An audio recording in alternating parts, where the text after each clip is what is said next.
नमस्कार, मैक्स महाराष्ट्र हिंदी में आप सभी का स्वागत है। बात करूंगा एटीएस वर्सेस एनआईए की। जी हाँ, पिछले कई दिनों से एटीएस वर्सेस एनआईए की लड़ाई लगातार देखने के लिए मिल रही है।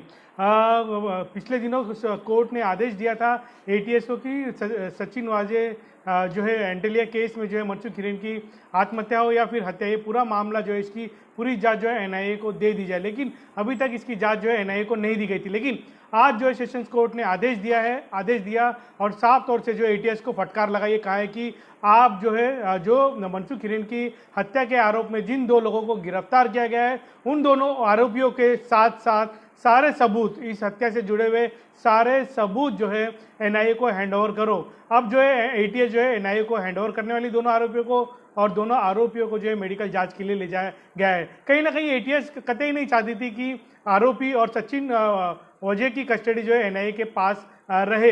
एनआईए के पास सचिन वजह की कस्टडी है, कल इस पर भी फैसला होगा। लेकिन जिस तरह से जो है मनसुख हिरेन की हत्या के मामले में लगातार जो है एटीएस ने कल प्रेस कॉन्फ्रेंस ली और 2 दिन में जो है जल्दबाजी में केस सॉल्व करते हुए ये कहा कि मनसुख हिरेन की आत्महत्या नहीं बल्कि हत्या, इस मामले में हमने 2 लोगों को गिरफ्तार किया है और सचिन वजह का इसमें इन्वॉल्वमेंट है। लेकिन एक सबसे बड़ी, अगर इसमें घटना की बात करते हैं, सबसे बड़ा मोड़ ये है कि एनआईए ने आज कोर्ट में कहा है कि यूएपीए एक्ट के तहत जो है हम सचिन वाजे पर कार्रवाई कर रहे हैं, जिसके लिए उन्होंने कोर्ट से जो है इजाज़त भी मांगी। कहा है धारा यूएपीए एक्ट की धारा 16 और 18 के तहत जो है सचिन वाजे पर जो है कार्रवाई की जाएगी। यूएपीए की एक्ट अगर 16 और 18 की बात की जाए तो ये ऐसी धारा है, इस सेक्शंस में यूएपीए एक्ट यानी अनलॉफुल जो इसे एक्ट कहा जाता है, इस धारा में जामीन मिलना यानी जमानत मिलना काफ़ी मुश्किल है। इतना ही नहीं बल्कि मुसीबत है सचिन वजह की और भी बढ़ सकती है। इस धारा के तहत जो है आतंकवादी एक्टिविटी में जो लोग शामिल होते हैं उन लोगों पर यह धाराएं लगाई जाती है, और आतंकवादी गतिविधियों में शामिल लोगों के साथ साथ अगर इस धारा के अंतर्गत किसी की यानी इस एक्टिविटी के अंतर्गत अगर किसी की मौत होती है तो उन पर जो है यूएपीए की एक्ट जो है धारा जो है 16 लगाई जाती है। यानी कहीं ना कहीं वाजे की मुसीबत अब पूरी तरह से बढ़ने वाली है। और ये धारा लगाने की वजह सबसे बड़ी ये है कि कहीं वाजे की कस्टडी जो है एटीएस के पास न चली जाए, इसलिए एनआईए ने पूरा दाव खेला है। एनआईए ने जब से जो है सचिन वाजे को अपनी कस्टडी में लिया है, एक के बाद एक कई जो है राज लगातार जो है खुलते जा रहे हैं। महाराष्ट्र सरकार के ऊपर जो है जिस तरह से आरोप लगे गृह मंत्रालय के ऊपर कि गृह मंत्री 100 करोड़ रुपए की वसूली का आदेश देते थे, एनआईए के जो सूत्र है उनका यही कहना है कि सचिन वाजे ने ये बात कबूली है कि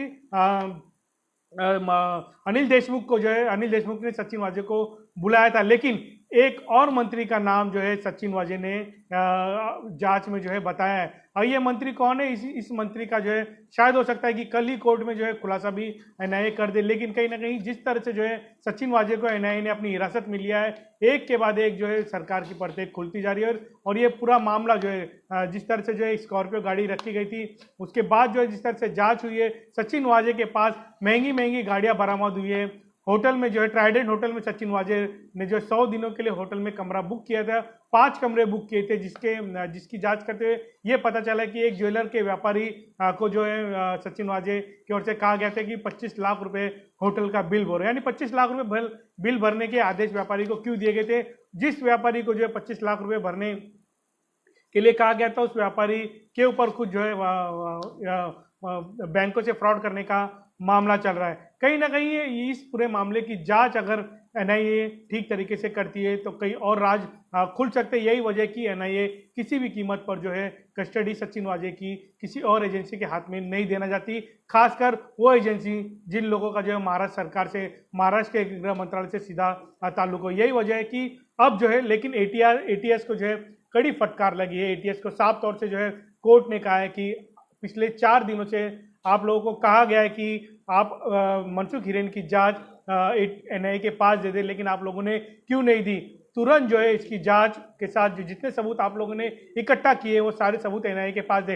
अब एटीएस वर्सेस एनआईए की लड़ाई में ये पता चलेगा क्या वाकई में एटीएस ने केस सॉल्व कर लिया है, क्या वाकई में जो जिन 2 लोगों को एटीएस ने गिरफ्तार किया गया है उन लोगों का मनसुख हिरेन की हत्या में हाथ है, या फिर सचिन वाजे की कस्टडी लेने के चक्कर में जो है एटीएस ने जल्दबाजी में कोई निर्णय लिया है।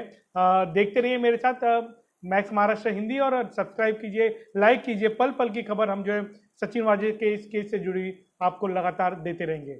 धन्यवाद।